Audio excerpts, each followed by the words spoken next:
మంచిది. దేవుని ఘనమైన పరిశుద్ధమైన నామమునకే మహిమ కలుగును గాక. దేవుని యొక్క మహాకృపను బట్టి గతకాలం అంతా కూడా దేవుడు కాచి కాపాడి అండకల కింద దాచి మరొక రోజు ఆయన సందులో గడపడానికి ఆయన ఇచ్చిన ఈ సమయాన్ని బట్టి ఆయన యొక్క మహాకృపను బట్టి ఆయన నామమునకే మహిమ కలుగును గాక. ప్రభు యేసుక్రీస్తు నామములో మీ అందరికీ కూడా వందనాలు. చిన్న ప్రార్థన చేసుకుని వాక్య భాగంలోకి వెళ్దాం. స్తోత్రములైన మహాపరిశుద్ధుడైన దేవా మీకే వందనాలు, స్తోత్రాలు. మహాగరుడ, మహోన్నతుడ, గొప్పవాడ, మీ స్తోత్రాలు చేసినాం. మీరే మహిమ పొందండి. మా యేసయ్యా మీకు వందనాలు. వాక్యం ద్వారానైనా అయ్యా మీరు మాట్లాడిన ప్రతి మాట ప్రభా మాకు జీవాన్ని ఇస్తుందిగా ప్రభా. తండ్రి మీకు స్తోత్రంనైనా వాక్యం ద్వారానైనా ప్రతిరోజు మీరు మాట్లాడండి, సహాయం తెచ్చిన మమ్మల్ని బలపరచండి, దీవించండి, ఆశించండి ప్రభా. వాక్యమైన దేవుడు నాయన మీ కృప మీ దయ మా నుంచి మహిమ పొందని మీ కృపతో నింపి వదిలి చేసిన ఆయన వాక్యం వినుచున్నా చూస్తున్న ప్రతి బిడ్డను కూడా మీ మహాదేశంలో దీవించి ఆశించి జ్ఞానంతో సహాయం చేసి కృపతను బదులు చేసి మీరే మహిమ యేసునామములో నడిచినాం తండ్రి. మంచిది. దేవుని ఘనమైన పరిశుద్ధ నామమునకే మహిమ కలుగును గాక. నిన్నటి దినాన సంఖ్యాకాండం 4వ అధ్యాయాన్ని మనం ధ్యానించుకుందాం, చదువుకుందాం. లేవీయులు, కహాతీయులు, గెర్షోనీయులు, మొరారీలు వారి వారి పరిచర్యలు వానదేశం బయలుదేరి వెళ్ళేటప్పుడు, ఇశ్రాయేలు కనాను ప్రయాణం సాగేటప్పుడు, దేవుని యొక్క మందసం ఎత్తబడినప్పుడు తీసుకుని వెళ్ళేటప్పుడు వాళ్ళు చేయవలసిన పని పరిచర్య అంతా కూడా అక్కడ రాయించారు. అలాగే 5వ అధ్యాయంలో మనం చూసినట్లయితే ఇక్కడ పాప విషయమై కుష్ఠరోగము పాపం ద్వారా వస్తుంది. అయితే పాపం చేసిన వారు, కుష్ఠరోగం వచ్చిన వారు ఆ పాలెములో ఉండకూడదు, దేవుని యొక్క సన్నిధిలో వారు నిలవకూడదు అని చెప్పి దేవుడు ఇక్కడ ఆజ్ఞాపిస్తూ ఉన్నాడు. వారు ఎక్కడ ఉండాలంటే పాలెం వెలుపల ఉండాలి అని చెప్పేసి దేవుడు ఆ ప్రజలకి మోషేని పిలిచి హెచ్చరిక చేస్తూ, పాలెంలో కుష్ఠవ్యాధి కలిగిన వారు ఉండకూడదు. కుష్ఠవ్యాధి మనం చూసినట్లయితే కుష్ఠవ్యాధి పాపములకు వచ్చినది, వారు పాలెంలో ఉండకూడదు. ఇంకొకసారి మనం జ్ఞాపకం చేసుకుంటే ఆదాము అవ్వలు ఇద్దరు కూడా ఏదైనా తోటలో ఉండేవాళ్ళు. ఏదైనా తోటలో ఉన్నప్పుడు వారు రోజు కూడా దేవునితో సంబంధం కలిగి ఉన్నారు, సమాధానం కలిగి ఉన్నారు, దేవునితో మాట్లాడుతున్నారు. దేవుడు ఏ పనైనా చేయొద్దు అంటే అది చేయడమే పాపం, ఆజ్ఞ అతిక్రమమే పాపం. ఆజ్ఞ అతిక్రమించి ఆ పండు తినవద్దన్న పండుని వారు తిన్నారు, పాపం వారిలోకి వచ్చింది. దేవుడు అడిగాడు, వారు ఒప్పుకోలేదు. ఇగో వీళ్ళు చేశారు, ఆదివారం చేశారు, వీళ్ళ ద్వారా చేశాను, అందుకని నేను తప్పు చేశానయ్యా అని చెప్పేసి పశ్చాత్తాపంతో కూడిన మనస్సు వారిలోనికి రాలా. అప్పుడు దేవుడు వారిని ఏదైనా తోటలోని బయటికి తోసేసి ఖడ్గజ్వాలతో ఏదైనా తోటలకి దేవదూతలను అడ్డం ఆ రోజు పెట్టాడు.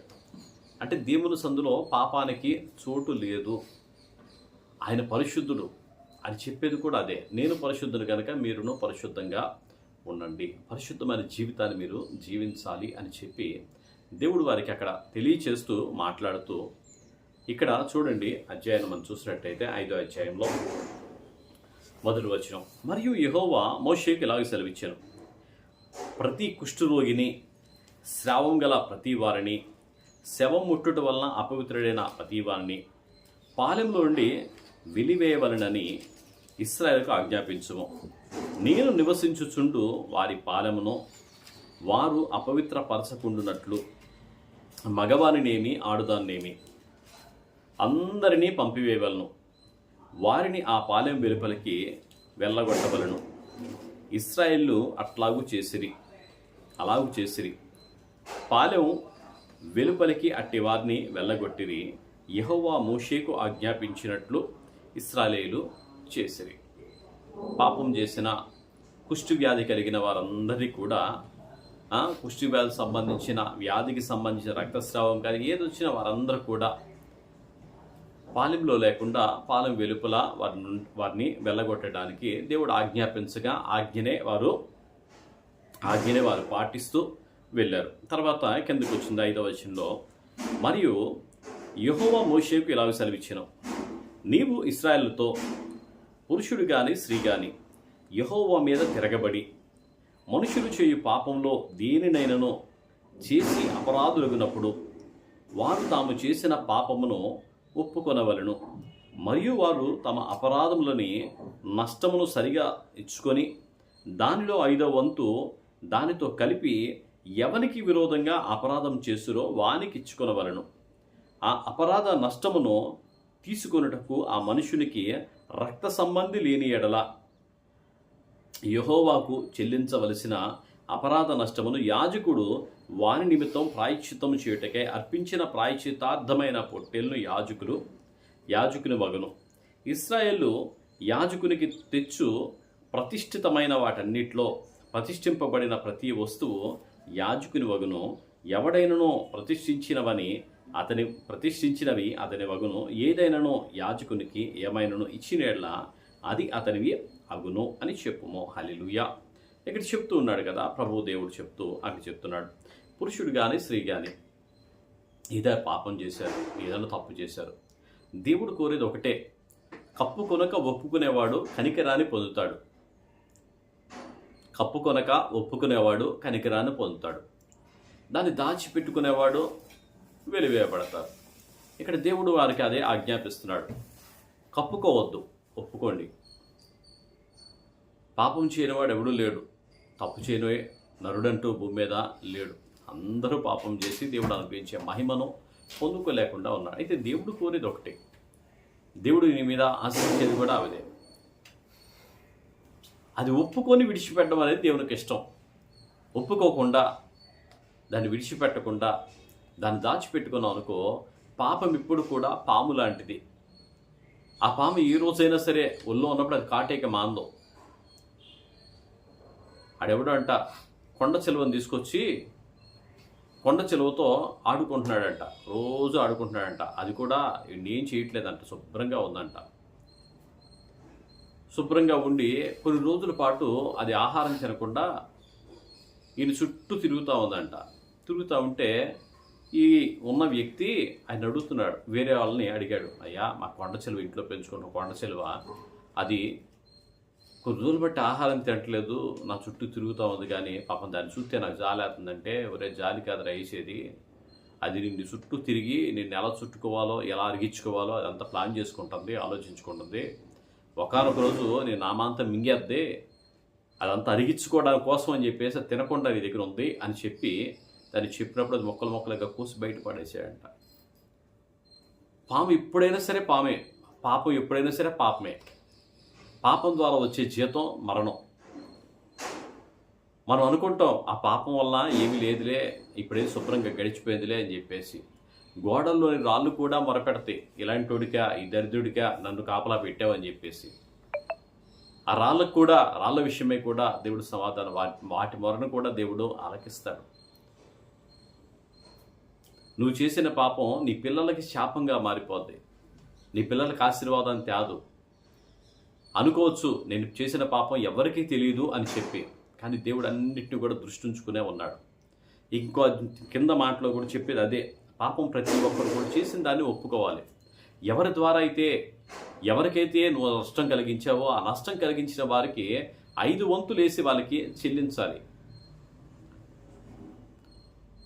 వాళ్ళకి రక్త సంబంధులు కానీ ఎవరు తీసుకునే లేకపోతే కనుక దేవుని సన్నిధికి వచ్చి యాజకునికి దాన్ని అర్పించాలి. అది దేవుడు విధించిన విధి, మనుషులు చేయవలసిన పని. అంటే తన పాపం ఒప్పుకుంటున్నట్టు అది గుర్తు. ఇంకా తర్వాత మనం చూస్తే 11వ అధ్యాయం నుండి మనం చూస్తే కుటుంబ వ్యవస్థలో భార్యాభర్త అంటే వాళ్ళిద్దరే, మూడో వ్యక్తికి చోట్లేదు.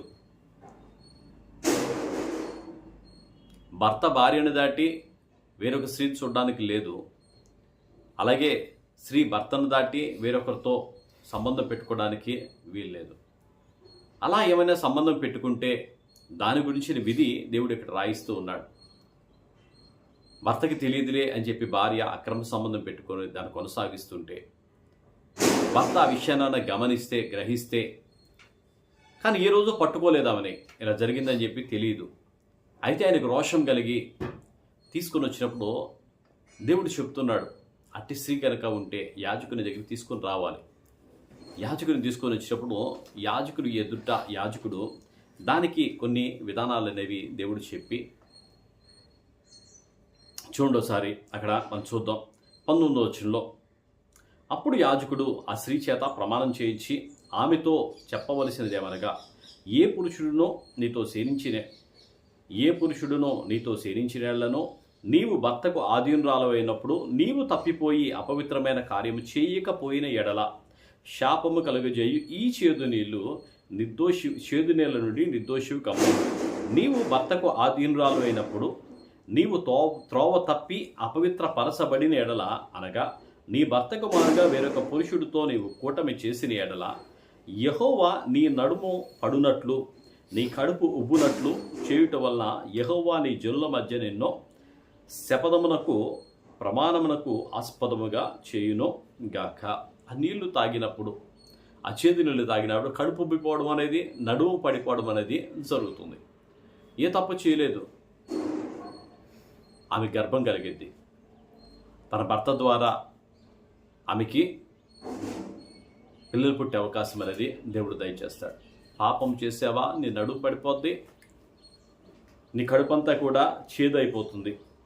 ఇక కడుపు ఉబ్బిపోయి నువ్వు ఏమి చేయలేని పరిస్థితి.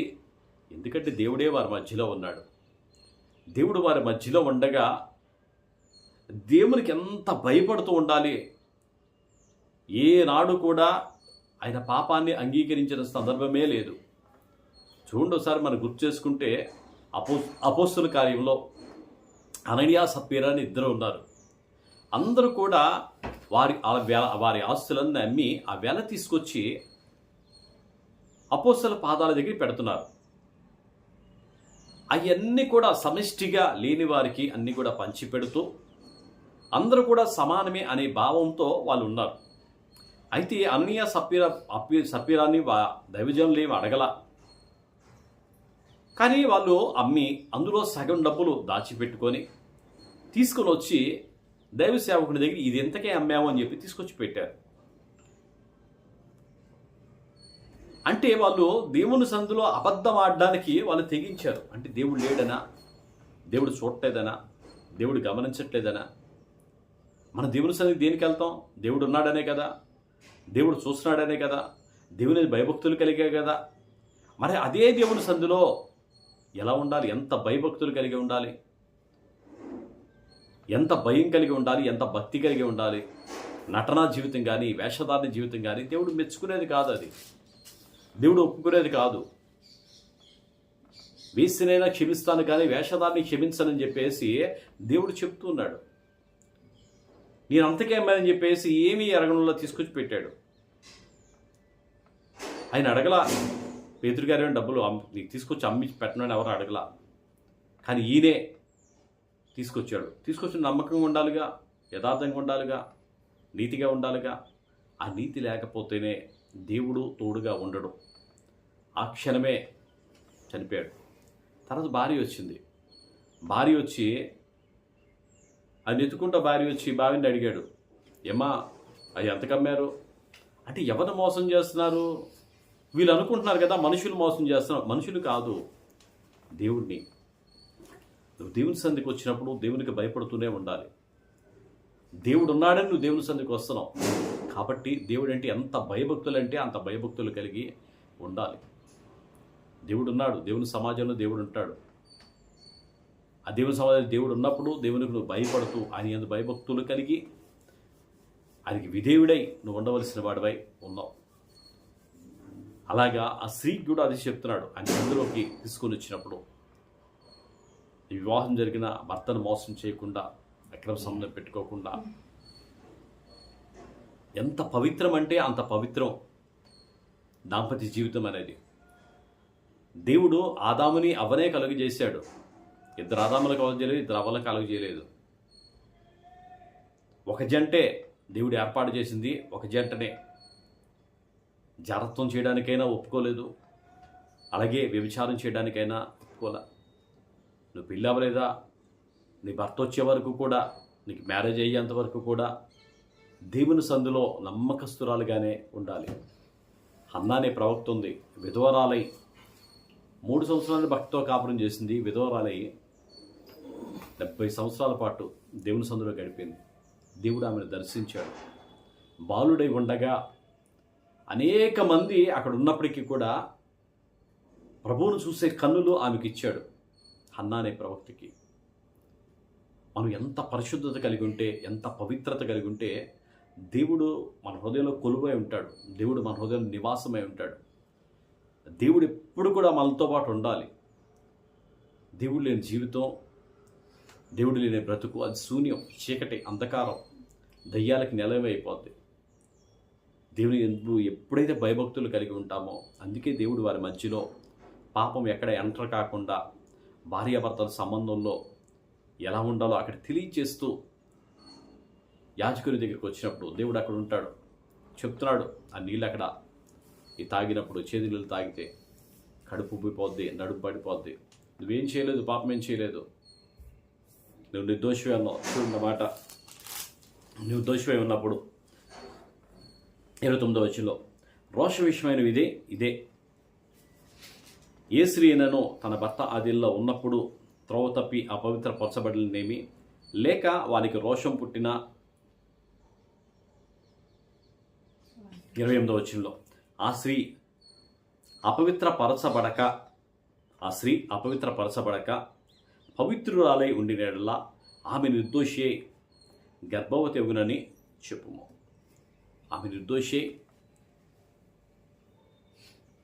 సంతతి కలిగిన తల్లిగా, ఇల్లాలిగా, దేవుని సందులో దేవుని సాక్షిగా ఆమె నిలబడుతుంది.